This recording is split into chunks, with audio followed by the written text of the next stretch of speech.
예, 오늘은 우리를 시험에 들게 하지 마옵시고 다만 악에서 구하시옵소서 이 기도를 함께 배우겠습니다. 예수님께서는 이 땅에 있을 때 우리에게 기도를 가르쳐 주셨습니다. 예수님께서 제자들에게 많은 것을 가르쳐 주셨습니다. 근데 그 중에 하나가 기도였습니다. 예수님께서 가르쳐 주신 기도, 주기도문입니다. 주기도문은 기도의 가장 좋은 본보기, 가장 좋은 example입니다.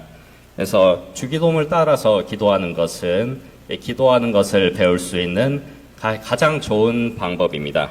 그래서 오늘은 우리가 이 기도를 함께 배워보고자 합니다. 그런데 오늘 우리가 같이 읽은 본문은 그 복음서에서 주기도문 본문은 아니에요. 아닌데 우리가 오늘 함께 읽은 고린도전서 10장 말씀을 통해서 우리에게 왜 이 기도가 필요한가, 시험에 들게 하지 마옵시고 악에서 구하소서 하는 이 기도가 왜 우리에게 필요한가, 이것을 함께 알아보고 우리가 이 기도를 함께 하겠습니다. Jesus taught us many things while he was on the earth, and Jesus taught his disciples, and one of the things he did was he taught them how to pray. And today we are going to learn how to pray this prayer. Lead us not into temptation, but deliver us from the evil one. And the word of God we read today, it's not from the Gospels, and it is not telling us the Lord's Prayer, but through the word of God in 1 Corinthians, we will see why we need this prayer. 오늘 고린도전서 10장 13절 말씀은 우리가 참 잘 알고 익숙하고 은혜 받는 그런 말씀입니다. 사람이 감당할 시험 밖에는 너희가 당할 것이 없나니 오직 하나님은 미쁘사 너희가 감당하지 못할 시험 당함을 허락하지 아니하시고 시험 당할 즈음에 또한 피할 길을 내사 너희로 능히 감당하게 하시니라. 하나님이 우리에게 감당치 못할 시험 당함을 허락하지 아니하십니다. 또 우리가 시험 당하고 우리에게 어려운 일이 있을 때 항상 우리가 이 말씀으로 가서 또 은혜 받고 또 위로 받고자 합니다. 그런데 우리가 흔히 이 말씀을 알고 또 이해하는 그러한 뜻은 조금 잘못된 것 같습니다. 해석이 조금 잘못된 면이 있습니다. 그래서 우리가 고린도전서 10장 말씀을 자세히 살펴보면서 어떻게 우리가 이해하는 것이 잘못됐는지 알고 또 바로잡는 그런 시간을 가지도록 하겠습니다. We're familiar with this word of God in 1 Corinthians 10:13. And when we have hardships in our lives, and when we have pain, and when we meet hardships in our lives, we often go to this verse for comfort. But the way we understand this verse is problematic. It is a wrong interpretation of 1 Corinthians 10:13. We often go to when you have hardships. So we'll try to make changes. We'll try to correct our interpretation so it is sounded well and it would lead us in a good way. 얼마 전에 우리의 학교에서 복음주의권에서 유명한 신학자인 돈 칼슨 교수님을 초청해서 대담을 나눈 적이 있었습니다. 그래서 돈 칼슨 교수님께서 학문적으로도 뛰어나시지만 목회적으로도 많은 경험을 가지고 계셔서 또 우리에게 좋은 말씀 해주셨습니다. 그래서 목회를 하면서 겪은 일화 하나를 말씀해 주셨는데 충격적인 내용이었습니다. 돈 칼슨 교수님이 원래는 캐나다 사람인데 영국에서 유학을 하신 분입니다. 그분이 영국에서 유학을 하시면서 알게 된 목사님이 한 분 계셨다고 합니다. 친구 목사님이 한 분 계셨는데 이분이 영국에서 담임 목회를 하게 되셨습니다. 그래서 목회지에 갇혀서 목회를 하는데 근데 성도분 중에 한 명과 불륜을 저질러서 교회에서 쫓겨나게 되셨습니다. 그래서 한동안 잠적을 해서 안 보이시다가 이분이 나중에 캐나다에서 나타나셔서 다시금 이 목회를 하게 되셨습니다. 근데 그곳에서도 또 사역지에서 성도와 함께 불륜을 저질러서 거기서도 쫓겨나시고 총 3곳의 교회에서 그렇게 쫓겨나셨다고 합니다. 그래서 돈 칼슨 교수님이 그 교회 가서 이걸 바로잡기 위해서 이걸 수습을 해야 되지 않습니까? 수습을 하시는데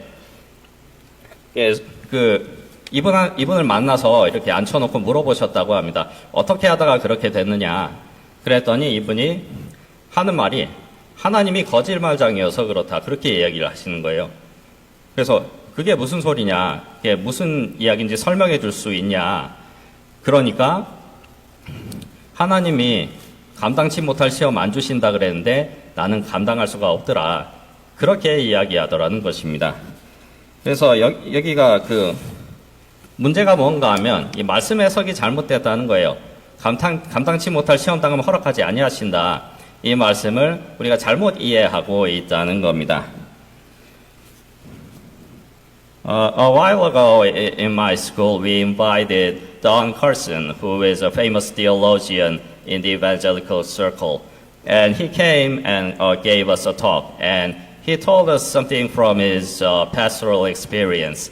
Don Carson was originally, he was Canadian, but he went abroad to England to study. And there he had a friend who was a pastor. And this friend went on to become a senior pastor in an English church. And he went there to do his ministry. And while he did his ministry, he had an affair with one of his members. And he was kicked out of the church. And he disappeared for a while. Then he appeared in Canada and became a pastor there. And the same thing happened. And he had an affair with one of the members, and he was fired from the church. And he was fired from 3 churches for the same reason. And Don Carson went to that church he had to solve this problem. And he talked to this pastor who was his friend. Why did you do that? And the thing he said was, he answered, that is because God is a liar. That's what he said. So Don Carson asked him, you want to explain that to me? And what he said was, God said, I'll be able, but I was not able. He was referring to,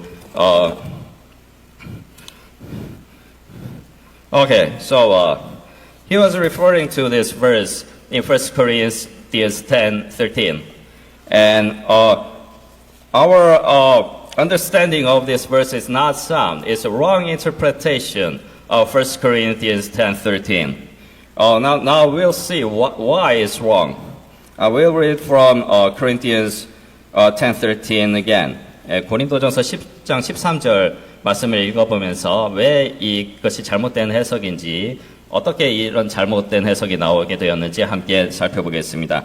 사람이 감당할 시험 밖에는 너희가 당한 것이 없나니 오직 하나님은 미쁘사 너희가 감당하지 못할 시험 당함을 허락하지 아니하시고 시험 당할 즈음에 또한 피할 길을 내사 너희로 능히 감당하게 하시느니라. 예, 아멘. 예, 우리가 고린도전서 10장 13절 말씀을 이해하기로는 하나님께서 우리에게 감당하지 못할 시험 당함을 허락하지 아니하신다 그랬습니다. 그러니까 앞으로 내게 오는 모든 시험들 내가 다 감당할 수 있구나. 이런 식으로 또 이해를 하고 생각하고 받아들이는 것입니다. 왜냐하면 감당하지 못할 시험 주시지 않는다고 했으니까요. 그런데 오늘 말씀을 앞뒤를 자세히 살펴보면 그 뜻이 조금 다르다는 것을 우리가 알 수 있습니다. 먼저 헬라어 원어를 조금 살펴보겠습니다. 먼저 사람이 감당할 시험 밖에는 이렇게 말씀합니다. 그러니까 여기서 사람이 감당할 시험이라고 했는데 이것이 무슨 뜻인가? 헬라어로 보면 안트로피노스 이렇게 나옵니다. 이 단어의 뜻은 인간적인, 인간에게 공통적으로 있는 그러한 뜻입니다.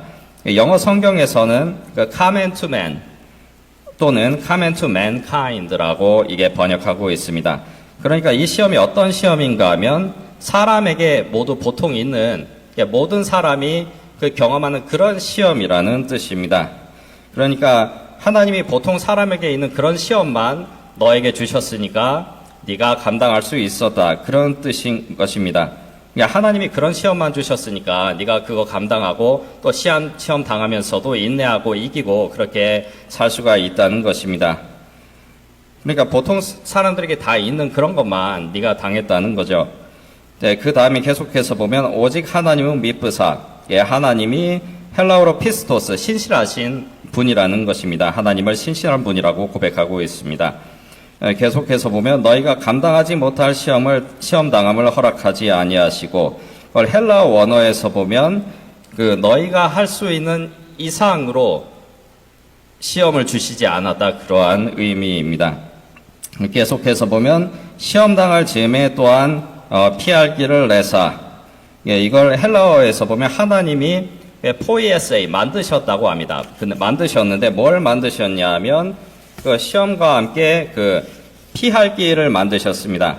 시험을 만드셨고 또 동시에 쉰 동시에 그 피할 길을 만드셨습니다. 네, 헬라어로는 이것이 출구라는 뜻도 가지고 있었습니다. 그래서 이렇게 마지막으로 너희로 능히 감당하게 하시느니라 그랬는데 헬라어로 보면 견딜 수 있게 하신다, 이러한 뜻입니다. 그러니까 우리가 그 헬라어 원어를 이렇게 살펴보면 너희가 신앙생활 잘 하고 있고 또 시험이 있더라도 뭐 너희가 승리하면서 살고 있는 것은 하나님이 너희에게 시험을 요만큼만 주셨기 때문이라는 겁니다. 그러니까 말씀하는 건 너희가 잘나서 그런 거 아니라는 거죠. 너희가 힘 있고 능력 있는 사람이라서 시험 있어도 이기면서 사는 것이 아니다. 하나님이 사람에게 보통 있는 그런 시험, 특별히 막 큰 시험 너에게 주신 거 아니고 사람이 감당할 수 있는 보통의 그런 것만 너에게 주셨기 때문에 내가 시험당해도 또 이기면서 살고 승리하면서 사는 것이다, 이러한 뜻인 것입니다. 또 이 헬라어 원어 말고도 또 이 오늘 고린도전서 10장 13절 말씀에서 앞뒤 맥락을 잘 살펴봐야 합니다. 성경 해석의 그 정석은 또 이 성경이 쓰여진 언어이지 않습니까? 그러니까 신약 성경은 헬라어 원어, 그리고 구약 성경은 히브리어 원어, 그 뜻에 맞게 해석을 하는 것입니다. 두 번째로는 성경의 맥락에 맞게 하는 것, 앞뒤 맥락이 어떤 내용인가 보고 그 맥락을 고려해서 해석하는 것. 또 하나는 그 당시의 사회 역사적인 맥락을 고려해서 해석하는, 이것이 그 성경을 해석하는 정석으로 해석하는 방법입니다. 이것이 종교개혁 당시에 종교개혁자들에서 확립된 방법이고 이것이 지금까지 남아있는 것입니다. 그래서 이 앞뒤 맥락도 잘 살펴봐야 합니다. 이 앞뒤에 무슨 내용이 나오는가? 10장 1절에서 5절 내용을 보면 이 출애굽해서 홍해를 건넌 이 선조들의 이제 경험을 들어서 그것을 그 예로 그 하나의 모범으로 말씀하고 있습니다. 이 출애굽한 이스라엘 백성 또한 그들은 홍해를 건너면서 물을 통과했는데 이것은 우리가 침례를 받은 것과 같다고 말씀합니다. 그리고 그들은 광야에서 만나를 먹었습니다. 우리가 성찬식 하면서 예수님의 살과 피에 참여하고 또 신령한 음식을 먹고 신령한 음료를 마십니다. 근데 그때 이스라엘 백성도 그렇게 은혜 받았다는 것입니다. 그들은 광야에서 만나를 먹었습니다. 만나는 하나님이 주시는 신령한 음식입니다. 또 반석에서 나온 물을 마셨습니다. 또 이것은 우리가 예수님의 피에 참여하는 것 같은 신령한 음료입니다. 또 그들도 이렇게 은혜 받고 살았다는 것입니다. 그들은 이렇게 은혜 받았음에도 불구하고 광야에서 하나님께 반항하고 불복종했습니다. 그들이 불순종함으로 말미암아서 출애굽 1세대는 모두 광야에서 엎드러졌다는 것입니다. 또한 그들은 광야에서 우상숭배를 했습니다. 금송아지를 만들어서 우상숭배를 했습니다. 또한 그들은 광야에서 모압 여인들과 음행을 했습니다. 그래서 하루에 23,000명이 엎드러졌습니다. 이와 같이 출애굽한 이스라엘 백성들, 그들도 하나님 믿었습니다. 그들도 은혜 받았습니다. 근데 그들은 엎드러졌습니다. 너희들은 이렇게 되지 말라고 오늘 고린도전서 말씀에서 말씀하는 것입니다. 그러니까 너희도 시험에 빠지지 아니하도록 조심해라. 너희가 침례 받았냐? 너희가 성찬에 참여하고 신령한 음식과 음료에 참여하냐? 이스라엘 백성들 또한 그랬다는 것입니다. 근데 그들은 엎드러졌습니다. 광야에서 하나님께 불순종하고 엎드러졌습니다. 그러니까 너희도 조심하지 않으면 엎드러질 수 있다고 오늘 우리에게 말씀하는 것입니다. 11절 말씀에 보면 그들에게 이러한 일은 본보기가 되고 또한 말세를 만난 우리를 깨우치기 위하여 기록되었느니라. 우리가 본보기가 되기 위해서 출애굽한 이스라엘 백성에 대한 말씀, 출애굽기에 또 율법서에 기록하셨다는 것입니다. 그래서 너희들을 이스라엘 백성을 본보기로 삼아서 너희는 그렇게 하지 말라는 것입니다. 그들이 광야에서 엎드러진 것처럼 너희는 시험 받아서 엎드러지지 말아라. 정신 차리고 또 조심하고 살아라고 말씀하시는 것입니다. 이것이 사도 바울이 또 고린도전서 10장 말씀을 통해서 우리에게 권면하는 것입니다. 12절에 보면 바로 윗절에 보면 이렇게 말씀합니다. 그런즉 선줄로 생각하는 자는 넘어질까 조심하라. 여기서 선줄로 생각하는 자, 이 사람들이 우리가 읽은 13절 말씀, 감당치 못할 시험당함을 허락하지 아니하신다. 이 말씀이 누구에게 한 말씀인가 하면 12절에 있는 이 선줄로 생각하는 자들에게 하신 말씀입니다. 이 선줄로 생각하는 사람들, 어떤 사람들일까요? A라는 집사님이 있습니다. A 집사님은 예수님 믿고 침례 받았습니다. 그리고 성찬에도 정기적으로 참여하고 신령한 음식과 음료를 마십니다. 또 교회 생활하면서 말씀 듣고 은혜 받고 삽니다. 또 하나님 은혜로 하는 사업도 잘 되고 있습니다. 또 자녀들도 신앙 안에서 잘 자라고 있습니다. 살면서 시험을 당할 때도 있었습니다. 하지만 그때마다 신앙 안에서 잘 이겨냈습니다. 그리고 견고하게 신앙생활 잘 하고 있습니다. 이런 A 집사님과 같은 사람이 12절에서 말씀하는 선줄로 생각하는 사람입니다. 내가 예수님 믿고 신앙생활 하는데 나 특별히 죄 지은 거 없고 또 특별히 시험에 빠지거나 유혹에 넘어진 것도 없습니다. 나 신앙생활 잘하고 있다. 이런 사람이 선줄로 생각하는 사람입니다. 네, 그런 사람도 넘어질 수 있으니까 조심하라고 말씀하는 것입니다. 여기서 조심하라 그랬는데 헬라어 원어에 보면 블레포, 잘 보라는 것입니다. 보초 설 때같이 잘 지켜보라는 것이 오늘 말씀입니다. 13절 말씀, 감당치 못할 시험당함 허락하지 아니하신다. 이 말씀은 위에서 나온 선줄로 생각하는 자, 이 사람들에게 경고하는 말씀입니다. 그런데 우리가 보통 13절을 받아들일 때는 이 말씀을 위로하는 말씀이라고 생각하고 여기서 은혜 받고 있습니다. 하지만 이것은 그렇게 은혜 받을 말씀 아니고 우리에게 경고하는 말씀입니다. 감당치 못할 시험 당함 허락하지 아니하신다. 이런 말입니다. 선줄로 생각하는 사람들이 있습니다. 나 별 문제 없이 신앙생활 잘 하고 있다. 이런 사람들이 있습니다. 13절 말씀은 너희들이 신앙생활 잘 하고 있다고 하는데 너희가 특별히 시험에 빠지지 않고 잘 하고 있는 것은 너희들이 능력이 있어서 그런 것이 아니다. 너희들이 특별한 사람이라서 그런 것이 아니다. 너희들이 잘 하고 있는 것은 하나님이 너희에게 시험 요만큼만 주셨기 때문이다. 감당할 정도만 너에게 시험 주셨으니까 너희가 감당하고 있는 것이고 너희 힘과 능력으로 그렇게 하고 있는 것이 아니라고 말씀하는 것입니다. 감당할 시험만 주셨기 때문에 우리가 넘어지지 않고 신앙생활 하고 있다는 것입니다. 또 너희들이 시험 당할 때 하나님이 시험과 함께 출구를 만들어 주셨습니다. 피할 길을 내주셨습니다. 그러니까 너희들이 넘어지지 않고 신앙생활 잘 하고 있는 것이다. 그것이 13절에서 우리에게 말씀하는 것입니다. 그러니까 이것은 경고하는 말씀입니다. 근데 이게 경고하는 말씀인데 우리는 위로하는 말씀인 줄 알고 이 말씀에 가서 은혜 받으려고 합니다. 그것이 잘못된 것입니다. 요즘 주일 저녁에 테니스 모임을 하고 있습니다. 우리 테니스 모임에는 테니스 처음 배우시는 분들이 많이 계십니다. 근데 처음 테니스를 배울 때 테니스 폼을 처음부터 잘 배워야 합니다. 왜냐하면 이렇게 잘못된 폼으로 처음에 시작하고 거기에 익숙해지면 나중에는 자세 교정하기가 굉장히 힘들기 때문입니다. 그래서 우리가 올바른 성경 해석 위에 우리의 신앙을 세워가는 것이 필요합니다. 그렇지 않으면 우리의 신앙의 근육이 잘못 형성이 되어서 우리가 나중에 실제로 힘든 일을 만나고 또 고난을 만날 때 이 잘못된 해석에 기대려고 하면 그것은 허물어지게 되는 것입니다. 그래서 우리가 크게 당하게 되는 것입니다. 그래서 이 잘못된 해석에서 계속 은혜 받으시면 안 됩니다. 은혜 받으시면 안 됩니다. 그래서 만약에 여러분의 삶에 문제가 있습니까? 어떤 고난이 있습니까? 그러면 우리는 자동적으로 고린도전서 10장 13절로 가려고 합니다. 근데 그렇게 해서는 안 되고요. 주기도문에 이 기도로 가야 됩니다. 우리를 시험에 들게 하지 마시옵고 다만 악에서 구하시옵소서 하는 이 기도로 가야 되겠습니까? 시험에 들게 하지 마옵시고 기도합니다. 이렇게 기도하는 것은 우리가 시험에 들 수 있기 때문에 이렇게 기도하는 것입니다. 우리가 우리의 힘과 능력으로는 시험을 이길 수가 없습니다.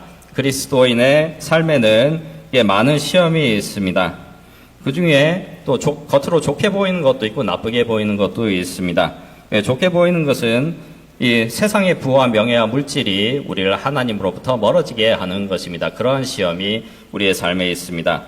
또는 우리의 삶에 고난이 찾아오고 어려움이 찾아와서 우리를 낙심하게 합니다. 그리고 하나님의 약속을 믿지 못하게 합니다. 이것이 두 번째 종류의 시험입니다. 이와 같은 시험이 그리스도인의 삶에도 있습니다. 예수님께서도 제자들에게 시험에 들지 않게 깨어서 기도하라 말씀하셨습니다. 근데 그들은 기도하다가 육신이 피곤해서 잠에 빠졌습니다. 그리고 예수님이 잡히시고 십자가 지셨을 때 그들은 모두 예수님 부인하고 도망갔습니다. 그들의 신앙이 시험에 빠졌고 그들이 시험에서 진 것입니다. 제자들은 자신들이 선줄로 생각했습니다. 제자들은 선줄로 생각하는 사람이었습니다. 또 베드로 또한 자기 자신 예수님을 위해서 죽을지언정 예수님을 부인하지 않겠다고 했습니다. 베드로 또한 자기 자신이 선줄로 생각했습니다. 그런데 시험을 겪어보니까 자신이 선자가 아니라는 것을 발견하게 되었습니다. 예수님이 기도를 가르쳐 주시면서 우리에게 시험에 들게 하지 마시옵고 하고 기도하라 말씀하셨습니다. 이렇게 기도하라고 하신 것은 시험에 빠질 수 있기 때문에 그렇게 기도하라고 하신 것입니다. 그리고 다만 악에서 구하시옵소서 이렇게 기도하라고 하셨습니다. 한글 성경에 보면 악에서 구하시옵소서 이렇게 나오는데 영어 버전에 보면 Deliver us from the evil one. evil one이니까 이것은 그 마귀 사탄을 말씀하는 것입니다. 이 사탄이 그 무기로 쓰는 것이 우리를 시험에 빠져서 죄짓게 하는 것, 이것이 사탄이 쓰는 무기인 것입니다. 그런데 우리의 힘과 능력으로 사탄을 대적하기에는 우리의 힘과 능력이 부족합니다. 사탄이 너무 센 것입니다. 그래서 사탄은 반드시 예수님의 이름으로만 대적할 수 있습니다. 그리고 예수님이 가르쳐 주신 기도로만 이것을 대적할 수 있습니다. 이 시험은 사탄으로부터 오는 것입니다. 또 사탄이 사용하는 무기입니다. 이 시험은 우리가 하나님으로부터 멀어지게 하는 것이고 죄를 짓도록 하는 것입니다. 우리의 힘과 능력으로는 사탄이 하는 것을 이길 수 없습니다. 그래서 예수님이 우리에게 다만 악에서 구하시옵소서 기도하라고 하신 것입니다. 우리 삶에 문제가 있고 시험이 있을 때 우리는 이 기도로 가야 하겠습니다. 우리를 시험에 들게 하지 마시옵고 다만 악에서 구하시옵소서 기도하겠습니다.